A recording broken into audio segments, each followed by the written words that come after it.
This is the story of why financially literate Americans are walking away from the new car lot and driving home in something built 2 decades ago. The math behind that choice does not flatter the showroom, and once you see it, you cannot unsee it. Picture a driver in 2024 who buys a new family SUV. The sticker reads close to the national average, and the average price of a new vehicle in the United States crossed $45,000, with one March reading from S&P Global Mobility landing at $47,218. He is sold on the safety tech, the giant touchscreen, the lane-keeping assist that nudges him back between the lines on the interstate. 18 months later, a rock cracks his windshield. Small chip, bottom corner. On a car from 2008, that glass costs around $200 to swap in an afternoon. On his new car, the windshield houses the forward-facing camera that runs the lane assist and the automatic emergency braking. The glass is one price. The mandatory recalibration of that camera, done in a specialist shop with manufacturer diagnostic equipment, is another. The bill runs many times what the old repair did. He did not crash. He did not drive carelessly. A rock hit his windshield, and that is not bad luck. That is the business model. Americans are holding onto their cars longer than at any point in recorded history. S&P Global Mobility tracks state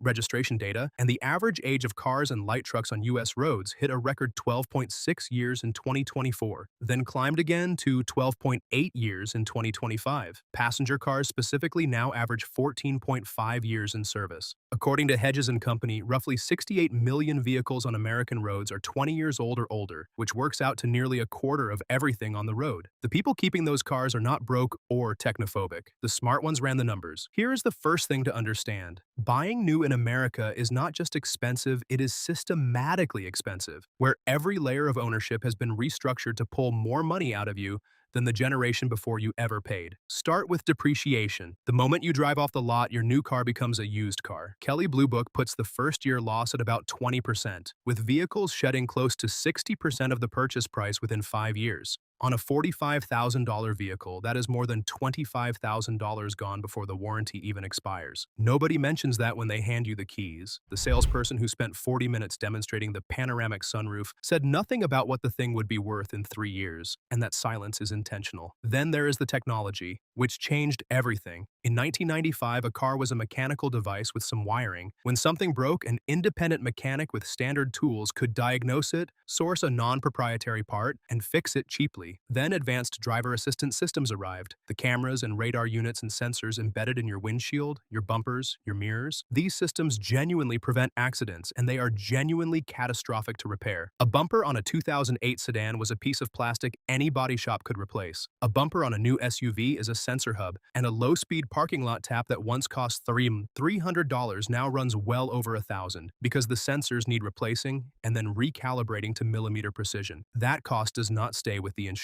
It finds you at renewal. The second shift was software. Manufacturers watched what Apple and Netflix built, recurring revenue from existing customers, and decided cars should work the same way. Features already sitting in the hardware now hide behind monthly paywalls. The heated seats are physically in the car, but the software that turns them on costs extra. Firmware updates can add features and quietly remove them. Your grandmother's car did not phone home, and nobody could remotely disable her heater because she skipped a subscription payment. That is new. Now to the cars smart American drivers are actually going back to, and this is arithmetic, not nostalgia. The sweet spot independent mechanics keep landing on is Japanese vehicles from roughly 2005 to 2015. Old enough that parts are cheap, plentiful, and non-proprietary. Young enough that they are mechanically sound and fuel efficient, without the repair complexity nightmare of a sensor-loaded modern car. Toyota leads every honest conversation about reliability. The Corolla and the Camry from this era are the cars mechanics describe almost as a business problem because they simply do not come in often enough to keep the lifts busy. The engines are straightforward and uncomplicated. The parts come from a dozen suppliers, and a clean example will start every cold morning and ask almost nothing of you in return. The same goes for the Honda Accord and the Honda Element, both built with conservative tolerances and designed to be serviced by a human with normal tools rather than a certified technician with a proprietary laptop. The Element in particular, with its waterproof flooring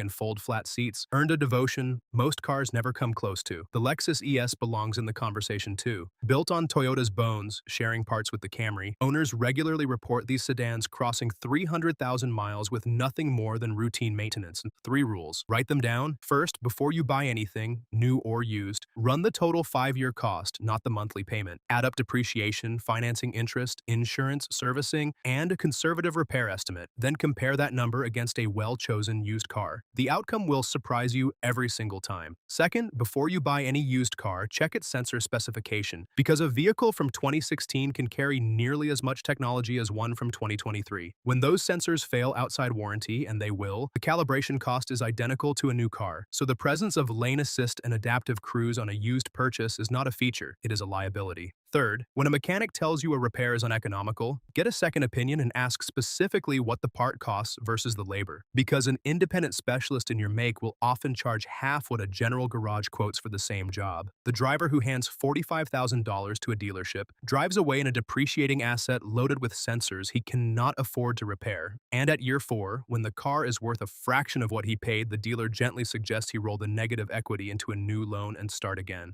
Most people do, because by then, the payment feels like a utility bill. That is the goal. That is what they designed, and that is not a transaction. It is a subscription to somebody else's revenue model. A clean 20-year-old Toyota makes the manufacturer nothing, makes the finance company nothing, generates no software subscription, and no calibration invoice. It just gets you where you are going for a fraction of the cost for as long as you maintain it. That is not bad luck for the industry. That is their business model working against you, and now you know it.